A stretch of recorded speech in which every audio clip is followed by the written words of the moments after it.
basketball. You betcha. I'm back. It's the Daily Trainer, ready to give you what you need, guaranteed to succeed each and every day for the game that you love to play. Now, we're back on the track with my man D, and we are trying our best to get in shape. That's it. That's all we're trying to do. We're trying to get in shape and feel great about what we're going to do on the basketball court. Now, with D, I'm just trying to get him to work on pushing through being tired. When he has that basketball in his hand, he gets this rejuvenated juice of energy. But when he doesn't have the basketball in his hand, we got to work on being motivated to keep going hard. And that's one thing he does do. He does work hard, but sometimes he will phase out if it's not offense. So we're sprinting, and that's how we're starting today. We're going to go 10 sprints, and it's only got to be about 40 meters. It doesn't need to be anything crazy. So if you don't have a track and you have like yardage, you can do about little under 40 yards if you want, 30 even. And just remember, it's quick, right? It's quick recovery. So don't stand there too long because you're gassed from running that quick burst of speed distance. And make sure we're recovering fast as you can, maybe 8 to 10 seconds max, even though it's not that much of a run, maybe 5 to 6 seconds. So give yourself about 10 max and then get ready to go. We want this to be back to back to back. Then we're going to come to a hill if you have one, or if you have a box jump, you can probably do something similar to this. We're going to do broad jumps up the hill. So that incline is going to be key, right? Key to adding a little bit of, obviously, difficulty, but it's really going to work those quads hard as you're really pushing against the grain to get up there. And you got to really dig deep for what you're trying to get out of your jump. And you might not be going far, but it's not about the distance. It's about what we're working. And that's those quads, baby. You're going to feel it in those quads.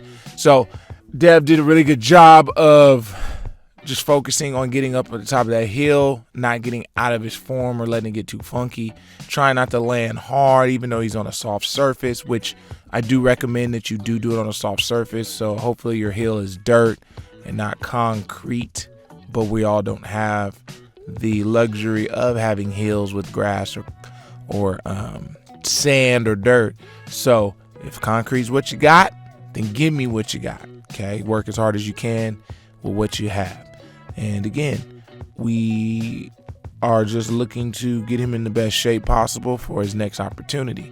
And his next opportunity is going to come at a junior college down in Los Angeles. So excited to see that and see what happens to him this season, as we've been putting in some work to prepare him for what he wants to accomplish. Now, the goal is to perform and kind of overcome the difficulty of getting that scholarship, which has been avoiding him due to COVID. So excited for him and ready to give you more for the workout. Now, you already saw this piece, and that's basically just doing the run, okay?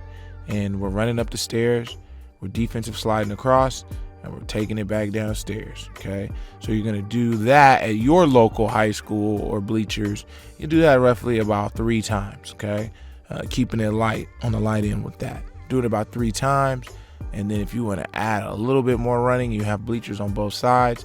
You can go down off the bleachers, run around the half piece of the track, kind of where that second and third leg gets the baton.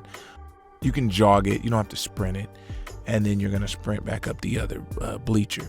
So if you feel like your bleachers are too small and you want more work, that's how you can get more work. Basketball, you might want to take a water break, because I know you get tired. Now that you're done with your water, we're going to go back to that hill. And if you don't have a hill, again, you can do this on flat surface. You're going to backpedal, okay?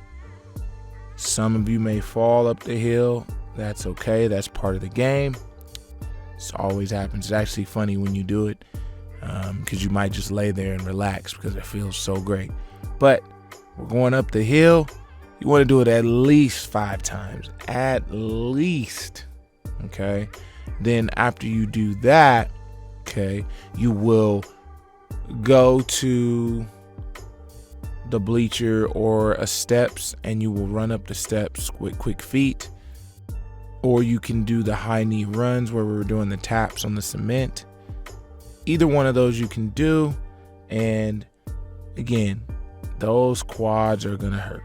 So even though they're feeling like they're gonna give out, you just want to get up the hill. You want to take your time. And typically some people stop in the middle of a hill if it's pretty big. Some people stop right at the top if it's short. So go based on how you feel. Okay, don't push yourself to the limit where you hurt yourself. This is key because you can overwork your body. So just don't want you to overwork it in this tough workout that I have planned for you. But backpedaling is great. It's also going to help defensively for you, as it's going to make you stronger. Then we are going to hop up those steps. I would like to see us hop up 1 foot at a time, and then when we come back down, we'll do our bleacher jumps. Okay. Even though we're doing single leg, we want to make sure we still work that 2 foot bounce. Then you're going to do the other leg as well. It's going to be 4 times. And that is going to help you with that calf strength, a little bit of the soleus, those Achilles, and the ankle. So it's not just one hop pogos and miscellaneous stuff going up the stairs. It's just something for you to do to continue to help strengthen those lower areas that don't get as much attention. Like when you lift weights and different things and do different exercises, the feet and the ankles really don't get a lot of love, and they should, because sometimes those can take you out the game for quite a bit. And while my man Dev is working, he felt like he needed to deliver a message to, those who are in the same boat as him and are trying to work. So I'm gonna let him talk to you for just a little bit and deliver his message. And hopefully that hits home, because you guys really only see the guys work out. You really don't get to hear him talk. So he's gonna give you some motivating words. Be consistent. And you gotta continue to have faith and trust the process. Everybody's story is different. You can't compare yourself to other people because it's only one you. So that means you only have one story, and you gotta follow whatever that plan and path is for your story. So that's what I remind myself every day. And that's right, Dev. Everybody does have a different story. And with that, you have to understand that you are currently writing your own story here at Basketball U. Each day that you work is a page in your chapter of your life and in the book of your life. So with that being said, Basketball U, I appreciate you as always. Thank you for coming in. Thank you for tuning in, as we will continue to give you what you need. And remember, someone's always working. Are you?